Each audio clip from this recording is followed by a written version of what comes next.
दुनिया भर में कई पौराणिक कथाएं और कहानियां हैं। ऐसे में एक कथा के अनुसार परशुराम ने अपने गुरु महादेव शिव से युद्ध किया था और भगवान शिव द्वारा दिए गए फरसे से उन्हें ही चोट पहुंचाई थी। आइए बताते हैं। आपको इसके पीछे का रहस्य कहानी पसंद आए तो चैनल को सब्सक्राइब जरूर करें। कथा: परशुराम जी ने क्षत्रियों का वध किया था। यह कथा तो सर्वविदित ही है। समंत पंचका में परशुराम जी ने अंतिम युद्ध लड़ ढहा था।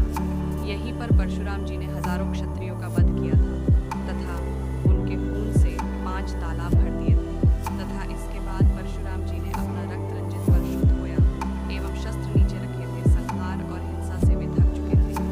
परशुराम ने 21 बार अभियान चलाकर धरती के अधिकांश राजाओं को जीत लिया था। बहुत से राजाओं ने उनसे भयभीत होकर उनकी शरण ले ली थी। कुछ ने वनवासों में छुपकर जान बचाई थी। कुछ राजाओं ने ब्राह्मणों से आश्रय लिया था तथा उनकी कुटिया में छुपकर अपनी जान बचाई थी। पृथ्वी के 7 द्वीपों पर अब परशुराम का एक छत्र राज था। एक तरह से पूरी पृथ्वी क्षत्रियों से विहीन हो चुकी थी। परशुराम के सभी उद्देश्य पूरे हो चुके थे। भूमंडल के सभी राज्यों को जीत जाने के कारण उन्हें अश्वमेध यज्ञ करने का अधिकार प्राप्त हो चुका था। ऐसे में परशुराम ने पितरों को भी अपने वचन को पूरा करने की सोची थी। उनसे भरे तालाबों से निकलकर परशुराम ने अपने पितरों को अपने शत्रुओं के रक्त का अध्र्य दिया तो उनके पूर्वज उनके सामने उपस्थित हो गए। उन्होंने परशुराम जी की वीरता की सराहना करते हुए कहा, परशुराम ने सबसे पहले विश्वविजेता तथा फिर अश्वमेध यज्ञ करने की ठानी। तुम अपने इस विश्वविजेता यज्ञ संपन्न कराया, फिर इसके बाद सबसे बड़े यज्ञ अश्वमेध की तैयारी करी। के बाद समूचे धरती के स्वामी का यज्ञ था तो इसे विशाल स्तर पर होना था। यज्ञ सभी ऋषि मुनि तथा छोटे छोटे राजा आए। यज्ञ के मुख्य अतिथि ऋषि कश्यप थे। यज्ञ के संपन्न होने के बाद अब दक्षिणा देने की बारी थी। परशुराम ने यज्ञ पूरा होने के बाद सबसे पहले ऋषि कश्यप से पूछ कि उन्हें दक्षिणा में क्या चाहिए। ऋषि कश्यप चाहते थे कि परशुराम युद्ध से दूर रहे। उन्हें भय था कि बचे खुचे क्षत्रिय पुनः सक्रिय होंगे। यदि उन्होंने फिर से कुछ किया तो परशुराम फिर एक बार रक्तपात को सक्रिय हो जाएंगे। कश्यप ने परशुराम से कहा कि मुझे आपके द्वारा जीती हुई सारी धरती चाहिए।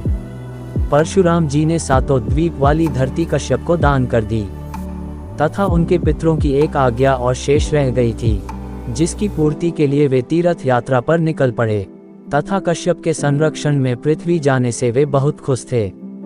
अब यज्ञ करने वाले शेष ब्राह्मणों को भी दक्षिणा देनी थी। समूची धरती तो कश्यप की हो चुकी थी, उनको परशुराम क्या देते। कश्यप मुनि ने इसका समाधान निकाला तथा उन्होंने यज्ञ के लिए सोने से बने वैदिक को कई भागों में तोड़कर उन ब्राह्मण को दान दे दिए। कश्यप ऋषि ने प्रसन्न होकर परशुराम को सिर्फ आशीर्वाद ही नहीं दिया बल्कि भगवान विष्णु का एक अमोघ मंत्र भी दिया। फिर कश्यप ऋषि परशुराम से बोले कि तुमने अब यह पूरी धरती मुझे दान कर दी है, अतः तुम अब इस धरती में एक पल के लिए भी नहीं रह सकते। परशुराम की बात मानकर समुद्र ने एक लंबा तटवर्ती क्षेत्र खाली कर दिया। दक्षिण की ओर चले कश्यप ऋषि की आज्ञा थी कि एक दिन भी पृथ्वी पर नहीं रहना है।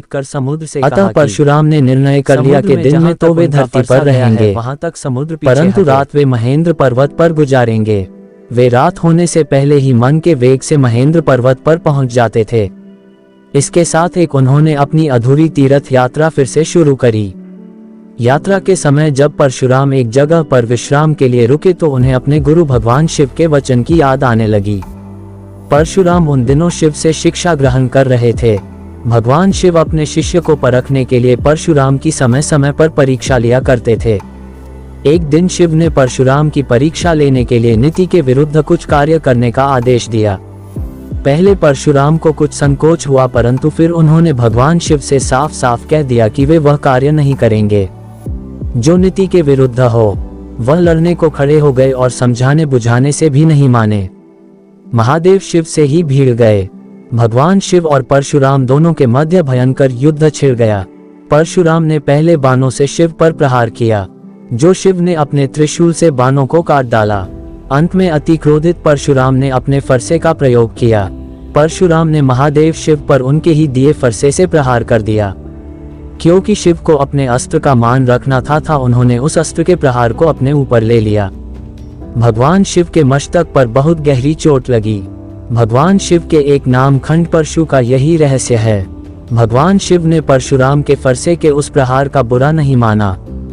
बल्कि परशुराम को अपने गले से लगा लिया और कहा, अन्याय करने वाला चाहे कितना ही बड़ा क्यों न हो, धर्मशील व्यक्ति को अन्याय के विरुद्ध खड़ा होना चाहिए। यह उसका कर्तव्य है। संसार में अधर्म मिटाने से मिटेगा, सहने से नहीं। इसके बाद भगवान शिव ने नैतिक उपदेश देते हुए परशुराम से कहा कि केवल धर्म, तप, जप, दान, व्रत, उपवास धर्म के लक्षण नहीं है। अन्याय धर्म से लड़ना भी धर्म साधना का एक हिस्सा